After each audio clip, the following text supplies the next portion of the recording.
Hi, and welcome to the X22 Report Spotlight. Today we have a returning guest, Fabian Calvo. He is back with us. He is Fabian for Liberty, and I am very happy to have him back on here. He's going to give us a rundown on the housing market. He's going to give us a rundown on the economy. Fabian, welcome back to the X22 Report Spotlight. Hey, how you doing, Dave? Love X22 Report. You put out great work, so it's always a pleasure to be on. Hey, thank you very much. Let's just start out with housing right now. And we're getting reports from Kay Schiller, from the corporate media, from the government that, housing prices, they're just going through the roof.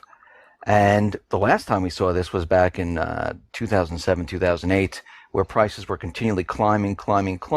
Do you believe that the housing market is in a bubble right now, or is this normal what we're seeing? No, I think it's definitely not just a bubble, but a hyper bubble along with stocks. But with the real estate market, look, back in 2011, I produced a documentary short titled House of Cards, Real Estate Big Secret, where I basically laid out everything that has happened. This is something that I do for a living. I have for the last 16 years of my life. And so, I knew back then, just from being on the front lines of this industry, that you had hedge funds and private equities and a lot of very wealthy individuals buying up a lot of distressed debt and properties after the crash. And the intention there, Dave, was to continue to hold these properties for a period of time and eventually resell them via no money down loans or easy credit subprime loans, which is exactly what's happening now. So you have a lot of different factors colluding, if you will. One of them is the big banks have suppressed inventory for prices to go up. Obviously, the Fed keeping rates at 0% for over 10 years has affected housing. And in the last 6 months, we've seen not only Bank of America, but we've seen Wells Fargo come out with 3% down loan programs, where really it's 0% down because of all these different federally funded home buyer assistance programs where you get your down payment in essence for free. So it's just another manipulated market that is going to end well. I think that crash will likely be larger than the one we saw in 2008. And the last factor affecting this is the people freaked out around the world about what's happening economically. This year alone, you're going to see Chinese investors. And when I say Chinese investors, Dave, 60% of that's really the Chinese government that is buying a quarter $2 trillion of U.S. real estate in housing, in commercial apartment buildings, all kinds of different, industry spaces as far as real estate is concerned. So there's multiple factors that are influencing the market. I believe it's a hyper bubble. So when you say hyper bubble, just explain to the people what you mean by hyper bubble. We've heard bubbles before, but you're using the term hyper bubble. What do you mean by that? Well, look, I think a hyper bubble is what I mean by that is that right now we have the real estate market completely on fire. Now, it's not in every single market, Dave, but if you look at the big metro markets and the kind of surrounding tertiary markets, you see prices upwards of 5, 10, 15%, in some cases double digits from where they were just a few years ago. In addition to that, like states like California, some places in Florida, you've had double digit growth for the last 3, 4, 5 years. So it's just an unsustainable track record. You mentioned Kay Schiller earlier. In many markets, housing prices have surpassed what they were in 2008. So 2008, there was a major bubble. 2007, the crash of 2008 was a major bubble. Now, it's not like the inventory was swept clean and you had all of a sudden free market capitalism that led to another boom in prices. No, they doubled down on the manipulation, creating what I believe is this hyper bubble, a much larger bubble than what we saw back in 2006 to 2008. Now, you mentioned the Chinese government is purchasing real estate.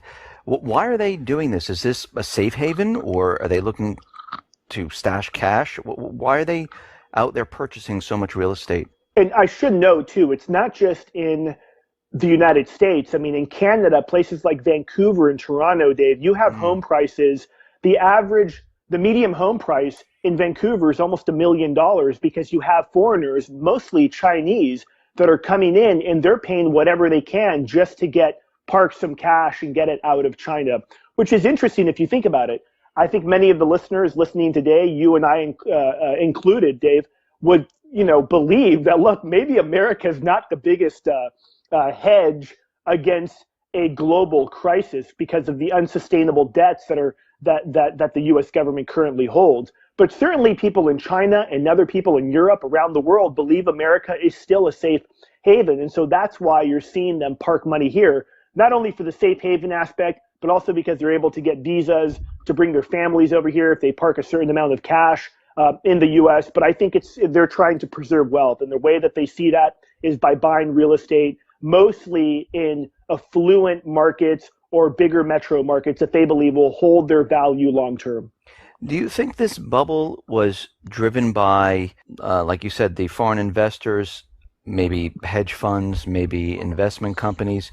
Do you think most of the American people are sitting on the sidelines where they're not actually purchasing, or do you see Americans actually out there purchasing? Well, I certainly see people that are investors, which I deal with a lot, buying real estate today. I think that, look, you had, in March, you had the largest bump in mortgage applications. And again, they're trying to create a situation, a new subprime. I mean, going back to that Wells Fargo new home loan program, you need a 580 credit score to qualify for it. I mean, a 580 credit score under any circumstances is pretty horrible. Yeah. So they're repeating the no money down, really the easy financing subprime. The Fed's trying to create a wealth effect where people, they buy a home, they feel more wealthy. The Fed thinks they'll go out and spend more money. The point is, I think what we've seen is a collusion between mainstream media, central bankers, and Wall Street bankers, all colluding, and the federal government as well, all colluding to try to boost home prices. Look, I will often say in my videos, Dave, I'm surprised housing's not talked about more. I look at it as one of the cornerstones of the U.S. economy, for the simple reason that it's one of the biggest drivers of this total fraud, illusion, fairy tale that the Fed calls the wealth effect, or what Ben Bernanke called the wealth effect, where they think that people become a homeowner and magically they're going to spend more money because they think, wow, I bought a home. It's the American dream. Look how great I am. That experiment has failed horribly. I agree with you. I look at real estate also, and I do believe that this is the cornerstone of what is going on here. And I think that's one of the reasons why they had to push the housing prices up, because when the people see housing prices go up, they automatically feel that everything is fine. Well, yeah, they feel everything's fine. Another thing, Dave, in the last 3 or 4 months, you've seen refinances, surpassing and hitting new records as far as people refinancing and using their homes as ATMs again. And then, so yeah, they're basically repeating the same exact thing that I believe we saw. But going back to the point of the question was, are Americans buying in? Look, the millennial generation, 20s to 35-year-olds in that range, they're the biggest demographic in the United States. And they're saddled, many of them, with student debt. Many of them can't qualify to buy a home. And the Fed and the U.S., the government, politicians want to get this segment, this demographic, to buy homes. And that's where they're targeting for this, what I believe is this next big wave in price escalations that we're going to see. This is exactly what I talked about in that documentary short that I mentioned earlier. The last stage of this, we're already beginning to see it, was a rollout of easy financing. So all the big landlords in America, i.e. the hedge funds and private equities and sovereign wealth funds that have bought a ton of real estate, are going to begin to transfer the assets that they purchased and unload them to unsuspecting American home buyers that are able to get cheap financing prior to the crash.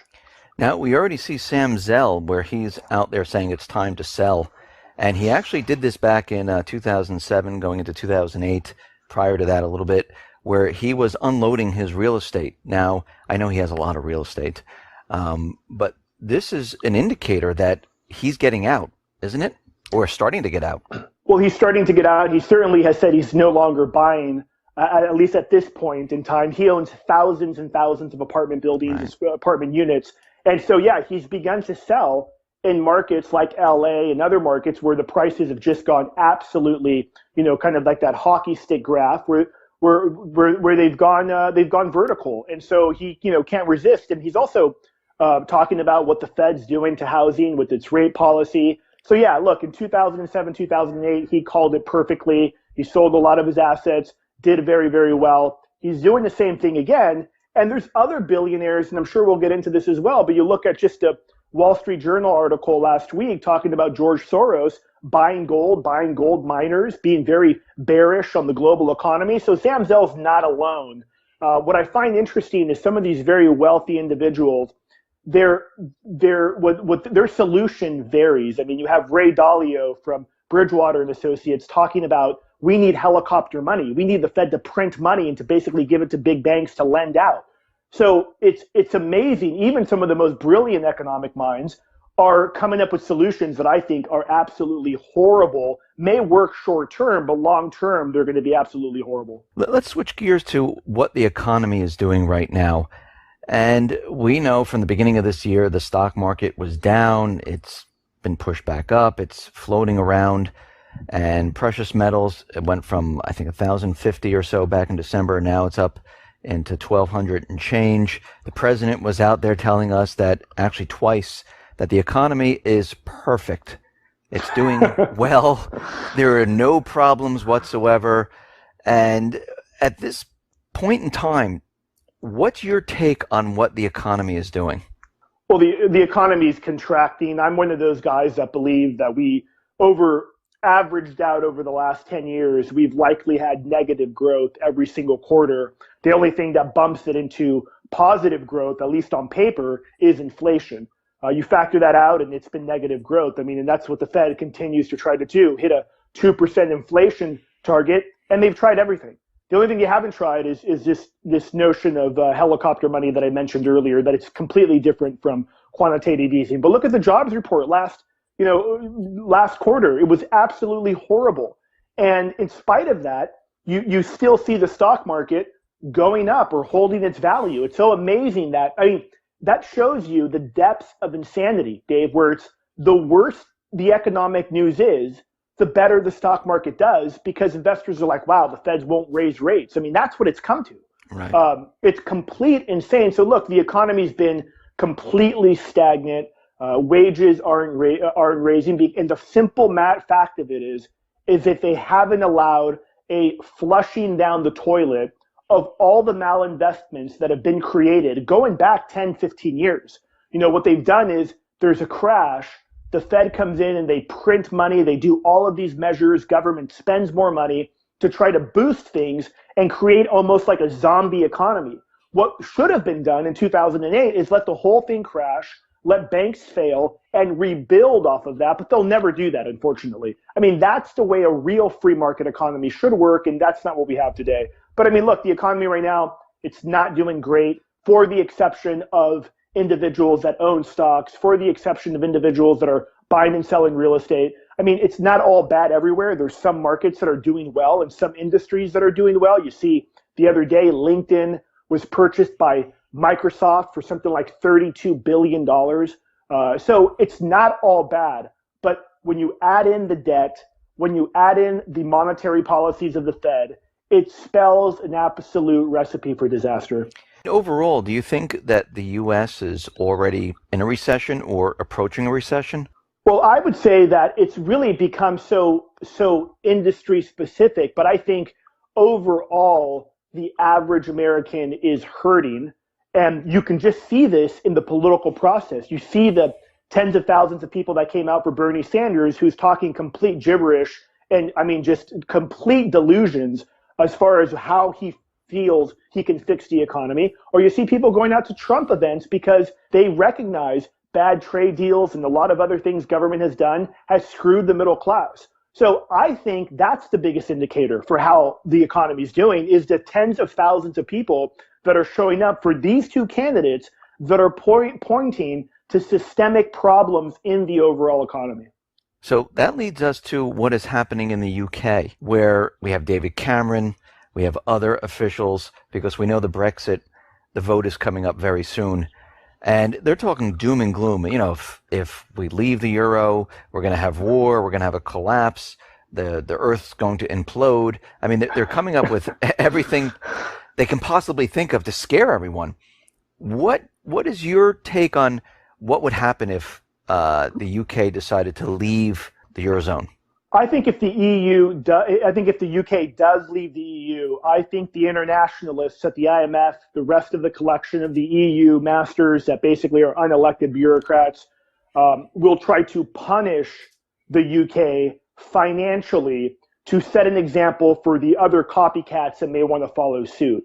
But I think ultimately the UK will be much better. An economy that they can rebuild around oil, shipping, insurance, finances, a lot of different things. Their tourism is big. So there's a lot of ways, just like Greece. I mean, look, Greece took 3 bailouts in 5 years. And we were all told it's a disaster if they leave. Well, they could have built their economy around mining, around shipping, around tourism. They decided not to do that. I think it'd be great for the UK. Unfortunately, I'm one of those guys, Dave, that believe that the vote's going to be rigged, just like we saw the Scottish independence vote. I believe that was rigged. The polls are now swinging in favor of those that want to exit the EU, and I think it'd be great. I think that countries, personally speaking, need to go back to sovereignty, need to understand that it's great to trade with other countries, but there's a reason why the UK is the UK and Europe, and France is France and Germany is Germany. And what we've seen is, again, internationalists like Hillary Clinton, like David Cameron, like the unelected bureaucrats that run the EU, they are somewhat sold thinking that no, if we come together, if we actually intertwine our economies even more, that somehow is going to be great. Well, look at the growth rates for the EU.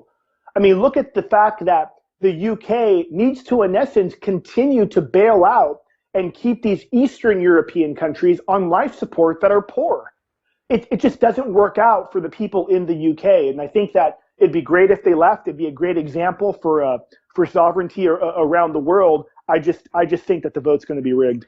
I agree with you. I think the vote most likely will be rigged. Even if they do vote to exit, I mean, look what happened in Greece. They voted for a brand new government. Tsipras promised them everything that they wanted, and then he turned on the people. Right. I mean, he went along with whatever the central banks said, what the ECB said, what the IMF said, went along with that. And here Greece is, in more debt than ever. Nothing's improved there whatsoever. And we're looking at the UK here, and I agree with you. I don't think the government is going to say, oh, you want to leave? No problem. We're going to listen to the people, and we'll just let you leave. I don't think it's going to happen. Yeah, no, I don't think it's going to happen, too. And, even what I find interesting is that the newest, or not newest, but the conspiracy theory proven fact, which is a Bilderberg group that comes together every year. One of the topics at the conference this year was that idea of the precariat, which is in essence people that are disenfranchised, people that have been let down, people that are struggling to pay the bills, people whose wages haven't gone up. And I think when you combine that consensus from the world elite and kind of beginning to get freaked out that there's this rise in individuals that are understanding their fraud and that are no longer believing their lies, and you combine that with the rise of nationalism really around the world, from the Philippines to India to the United States, all over, they're freaked out. They're absolutely freaked out. And I think that the line's been drawn in the sand with this Brexit vote. I think that they will pull out all the stops to keep the UK in there. And if the UK does leave, I think they're going to do everything they can to punish them economically, to set an example. If the votes are rigged, like we're talking about, and the government, the EU, decides, we're not going to let this happen, do you think the people will just sit back and say, oh, you know what? Okay, we had the vote. We're not leaving. That's fine. Or do you think the people in the UK are going to say, hey, wait a minute. This whole thing was rigged. I'm a little angry about this. Do you think this would lead into riots? Or do you think this would lead into something happening there? That's a real interesting question. I think that event that you're talking about, Dave, is going to happen, perhaps maybe not this time around in the UK. But the fact of it very well, it could be in Philadelphia, it could be in Cleveland, where the people, the will of the people is completely shut down by the powers that be, and people just lose total control. So those types of events, I think, are coming. Going back to the Bilderberg conference, talking about the precariat. With respect to the UK, that's what people were talking about. If they screwed over the Scottish independence vote, there's all kinds of evidence that MI6, MI5 was involved in rigging that election, and you saw nothing happen. And the truth is that in places like the UK, the government has the guns and the people have baseball bats. So it's kind of a tough, uphill battle. One of the reasons why every time you see like this horrible event we saw in Orlando, Right. it's not about a psychopath that killed people. No, it's about gun control. It's not about border control. It's about gun control. And there's a reason behind that. And that reason, I believe, and why they keep pushing the gun control is directly tied to how frail and fragile the economy is, not just in the United States, but I think around the world. Talking about guns and events, we see many things happening out in the Pacific, in the Middle East, of course, out in Eastern Europe. And we continually see all these incidences with China out in the South Pacific, with Russia, with the planes flying into certain areas, subs sailing into the English Channel. Are we on track for war? It's a crazy, crazy topic, Dave. Right? I mean, and if somebody listening today is maybe just started listening to your channel, and most of what they've exposed themselves to has been mainstream media, you hear that and you're like, no, that's never going to happen. But it's unfortunately likely to happen. And it's one of those things, quite frankly, like most of the things that we've talked about on this interview, I hope I'm totally wrong about. I don't want these things to happen. I have 2 small kids. I want them to grow up with peace and prosperity.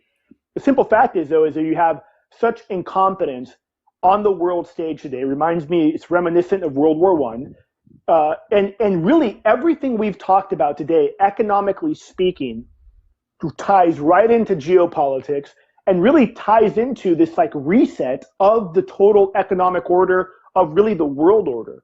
And I think that, let's say, for example, the US, Europe begin to really go down in flames. Look, China has probably the leader in economic problems. However, everybody has economic problems. And I think what we could potentially see is, countries, and we're already seeing it, the Russians, the Chinese, the Iranians coming together to try to kind of, counterbalance the US and Europe and what they believe are more so Washington, D.C. in this unipolar world where Washington thinks that they can make all the rules and everybody needs to follow them. So yes, I think that China is going to say, look, China's argument is pretty simple. The U.S. has 800 military bases around the world, troops in over 120 countries, a presence basically everywhere. China's saying, look, we're going to expand into these islands that we're building, and we're going to set up a Navy base. How can really the U.S. be the moral high ground on that conversation? I don't think they can. And, ultimately we'll see how it plays out. But it's one of those things, Dave, where it's just one little mistake, man, whether it's jets collide, whatever it may be, that could lead to a really ugly situation really quickly. One little thing that happens could just kick off the entire event, where it just has a chain reaction, and they tell us that we're in war. Do you think they're doing all of this to cover up for the economic problems?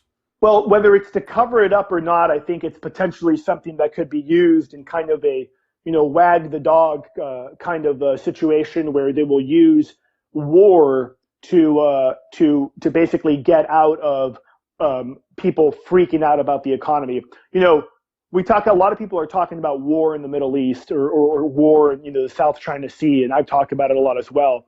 One of the scariest things, I think, is over the last couple of weeks, in light of, and again more so in light of these this horrible incident in Orlando, we have neoconservatives in Congress and in Senate wanting a declaration of war against ISIS. They want to declare war. And during the wartime scenarios, we know federal government almost always has made limitations and restricted the First Amendment, the Second Amendment, the 10th Amendment, the Fourth and Fifth Amendment. And I think that's what's the scariest thing, Dave, quite frankly, is that, that war on terror, to quote John McCain, could last 100 years. Or if it's a declared war, that's therein to really begin to trample constitutional rights and liberties.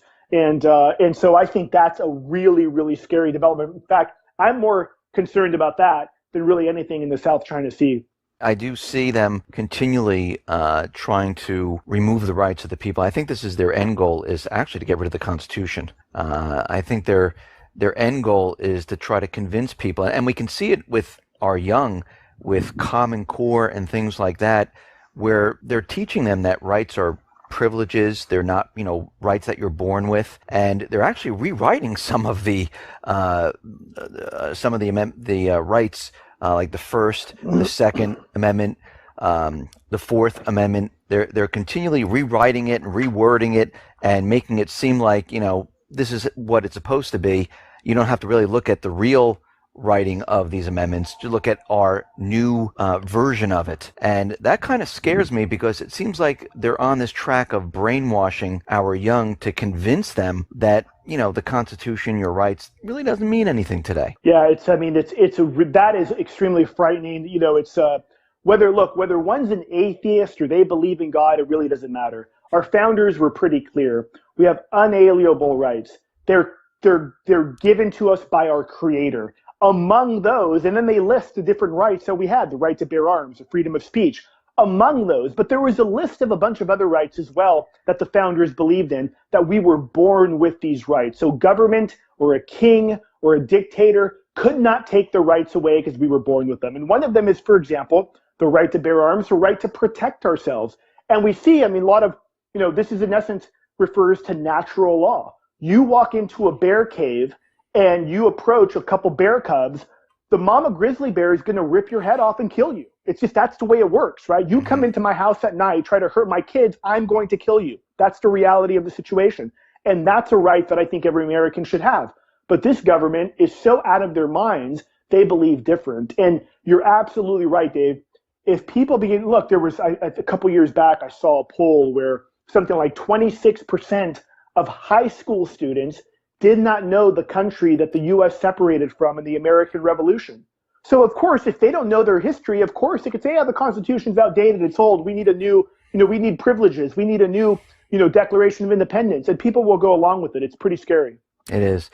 And a lot of people have been predicting that the second half of this year we're going to see some type of economic problem. Some others are saying it's going to happen the spring of 2017.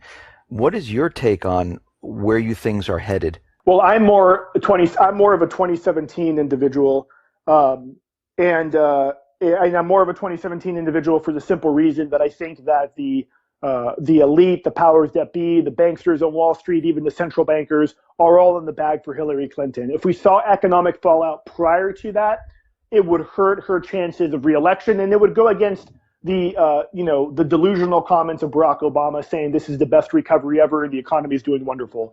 So I think that they will continue to keep this going to get her elected. And then afterwards, if the economy implodes, she's the person they'll want in there because she'll, say, look, we need to spend trillions of dollars. We need to stimulate the economy, which is basically a boondoggle for the 1% of 1%. So that's what I think. I'm more of a 2017 guy. There's no telling. And I'll tell you this too, Dave. A lot of people have thought, look, the Fed's out of ammunition. The truth is they're not. They have bigger guns that they could roll out.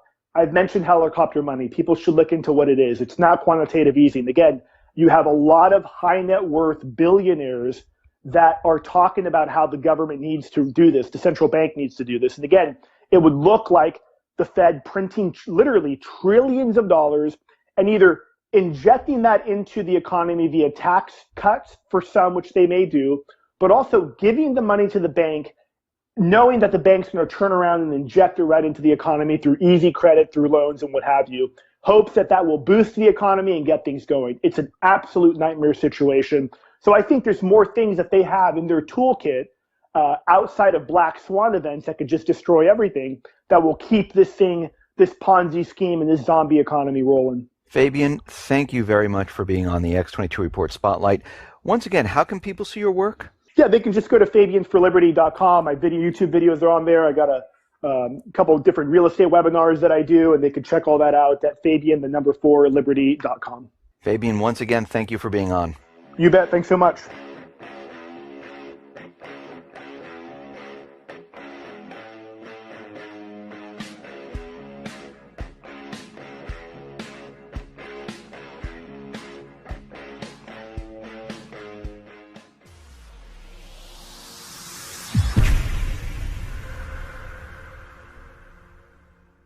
Continue to hold these properties for a period of time and eventually resell them via no money down loans or easy credit subprime loans, which is exactly what's happening now. So you have a lot of different factors colluding, if you will. One of them is the big banks have suppressed inventory for prices to go up. Obviously, the Fed keeping rates at 0% for over 10 years has affected housing. And in the last 6 months, we've seen not only Bank of America, but we've seen Wells Fargo come out with 3% down loan programs where really it's 0% down because of all these different federally funded home buyer assistance programs where you get your down payment in essence for free. So it's just another manipulated market that is going to end well. I think that crash will likely be larger than the one we saw in 2008.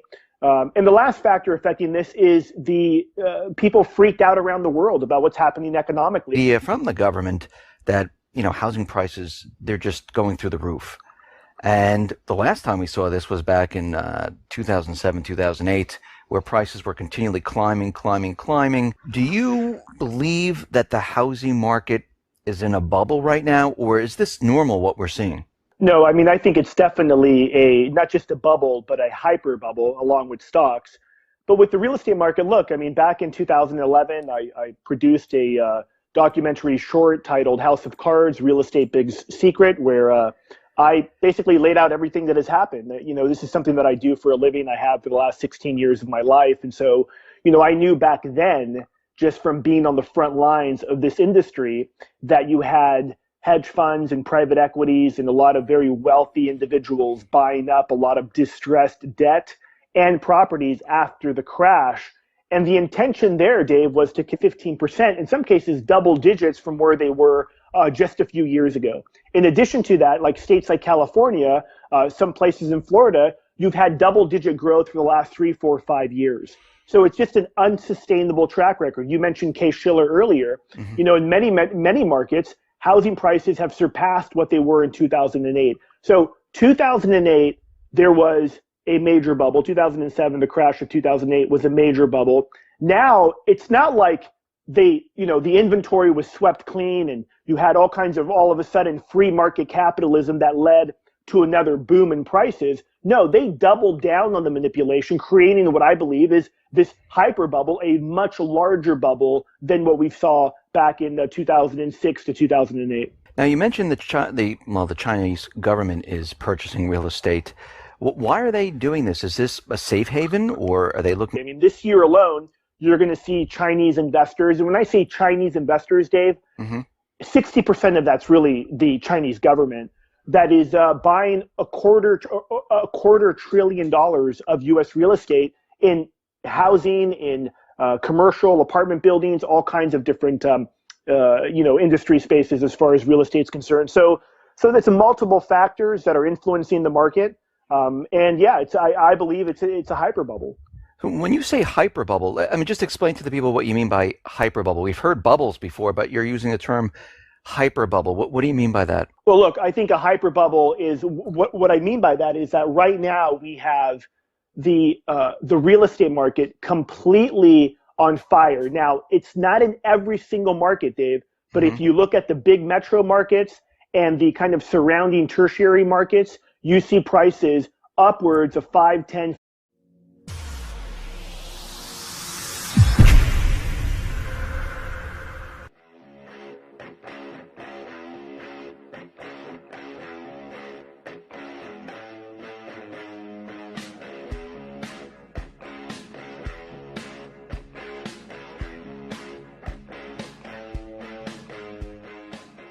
Hi, and welcome to the X22 Report Spotlight. Today we have a returning guest, Fabian Calvo. He is back with us. He is Fabian for Liberty, and I am very happy to have him back on here. He's going to give us a rundown on the housing market. He's going to give us a rundown on the economy. Fabian, welcome back to the X22 Report Spotlight. Hey, how you doing, Dave? Love X22 Report. You put out great work, so it's always a pleasure to be on. Hey, thank you very much. Let's just start out with housing right now. And we're getting reports from Case-Shiller, from the corporate media.